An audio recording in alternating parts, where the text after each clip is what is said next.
If you're outside Canada and you've ever wished to come into Canada and study a health related program, but you can't afford the tuition for a health related course, such as a Bachelor of Science in Nursing, Pharmacy, Medicine, Personal Support Worker Program, aka PSW, is the best choice for you. Hi guys, Jassy again, yet with another video, which is actually the most requested video so far on my channel. Most of my subscribers have requested me to come and talk about how you can become a personal support worker if you're outside Canada. And the big question is, if you are outside Canada and you want to come in as an international student, can you come and study a personal support worker program as an international student? Guys, the answer is yes. There are many colleges within Canada that have that program, and I'm gonna take you through the steps, like step by step that you're gonna follow, and then put in your application, then come in Canada, study, be a personal support worker, get a job, actually get jobs within the shortest time possible. Like if you compare with other healthcare programs, for instance, a Bachelor of Science in Nursing, that takes 4 years. Practical nursing, that will take you 2 years. Personal support worker is just 1 year. 2 semesters, you're done. You got lots of jobs. Life is going on. Let's get into the steps. Step 1, you need to go and have an English assessment test. That is, if you're from a country whereby English is not your first language, you can go have an English proficiency assessment in any of the 3. You can choose to go do a TOEFL. This one, if you choose to do a paper-based, you should have at least 550, and if you want to have the one on the internet, which you're most likely to have now because of COVID, you should score 80 and above. If you choose to have an IELTS, you should have an overall score of at least 6.0. If you choose to have the KL, you should have an overall score of 60. The second step is selecting your college. Guys, this is the most important step for your life here in Canada. If you mess up on this step, that will be the beginning of your hell in Canada. Because I've seen some international students who come here thinking that the college that they've come to study is a recognized college, or like it's a college that is accredited. But when they go to the immigration, they are denied a work permit. And if you're denied a work permit, like life is really complicated, because here in Canada you pay for everything. Now remember, you're an international student. Your tuition, like, you're paying almost twice what we domestic students pay. On top of that, you have to pay for your rent, accommodation. You have to pay for your phone. In Canada, we pay for our phones monthly, which is different. Like in Africa, where I come from, we don't pay. Okay, by then, I don't know now, but by then we used not to pay monthly. Then you also have to pay for your car, car insurance. That one is also monthly. So you may not be able to survive if you're not working.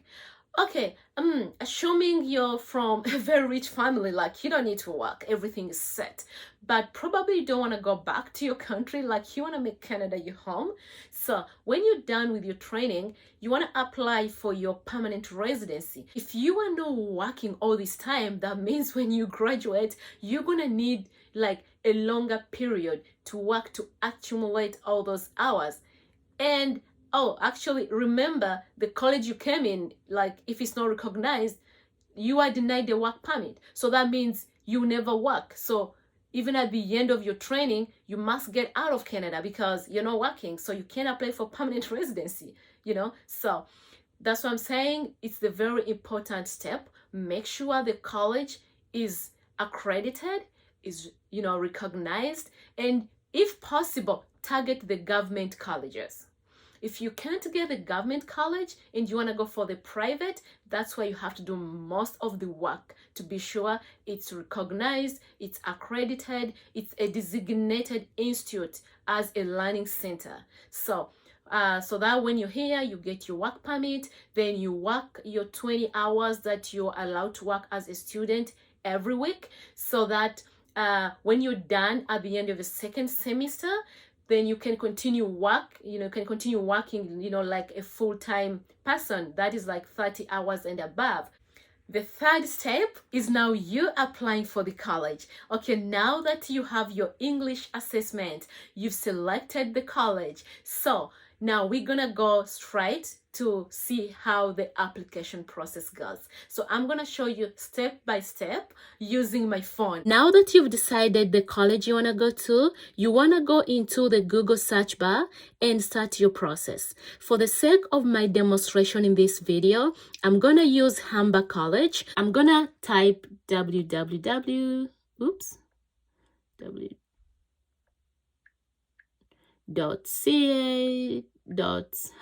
Okay, there it is, www.humber.ca/international student portal. So I'm gonna hit that. So I'm gonna look for the section that talks about international students. So you see international student. So you're gonna hit that. So I want to be sure that the program that I want to go, I want to apply for, like it really exists with that school. So I'm going to go into search. So I'm going to hit programs, then search program, search program, come in here, personal support worker,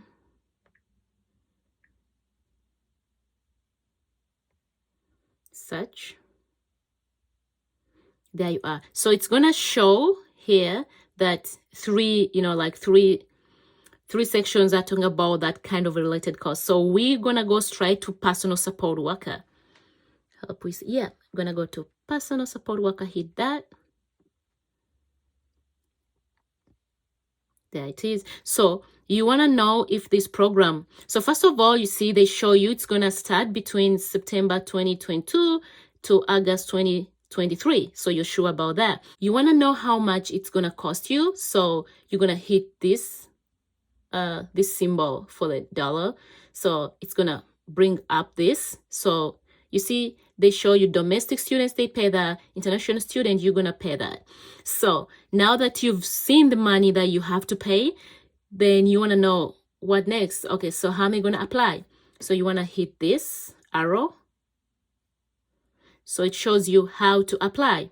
So you can go through all this information, but this one, all this information is technically for the domestic students.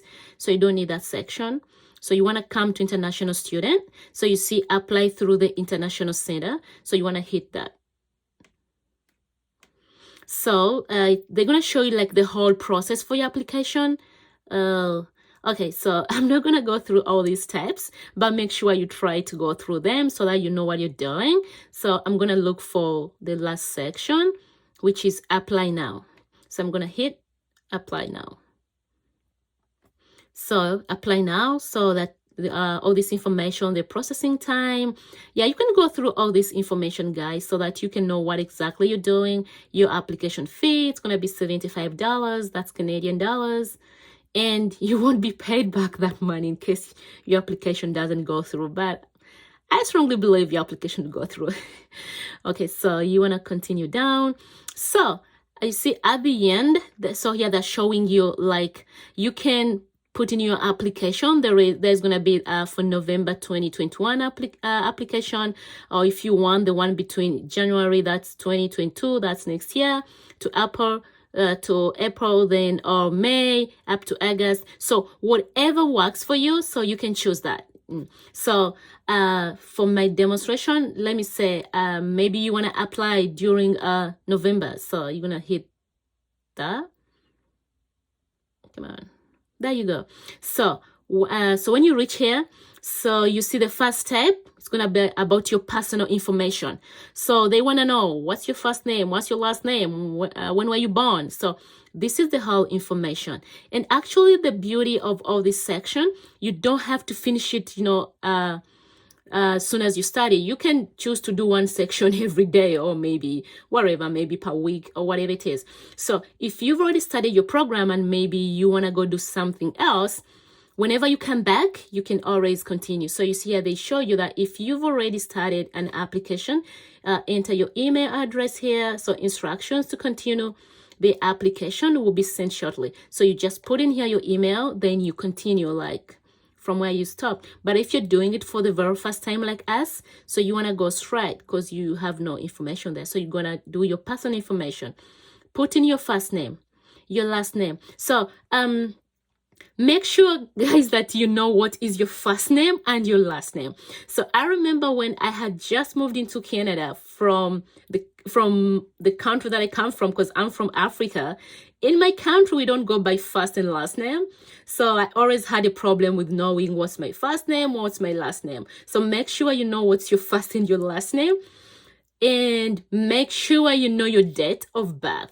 So the date of birth should be the exact date that you have like in your passport or on your birth certificate. Make sure that your information, like it's the same for your passport and your birth certificate. So you want to go ahead, fill in all these things, your nationality, all that kind of information. After that, then you're gonna hit next. So like I've not put in information, so I'm sure they will not allow me to go to the next. So hit next, do whatever they tell you. And then I'm sure when you're done, then that's when they can allow you to come to the second. So the second is going to be for your academic information, your English, your program choice. So until when you're at the last step, which is going to be submission. So once you've done all the steps, then the last step will be this. You hit submission. And yeah, and then your application will go through. Then you just wait for whatever the admission officer tells you. And if you already subscribed, guys, thank you so much for coming back to my channel. You can like the video, comment. I've been requested to tag my Instagram. I'll put into the description below. I'll also put my TikTok, my Facebook. So guys, you can reach me via all those my social media. Thanks for watching. Thanks for liking the video, and thank you so much for subscribing. See you in another video. It's a wrap.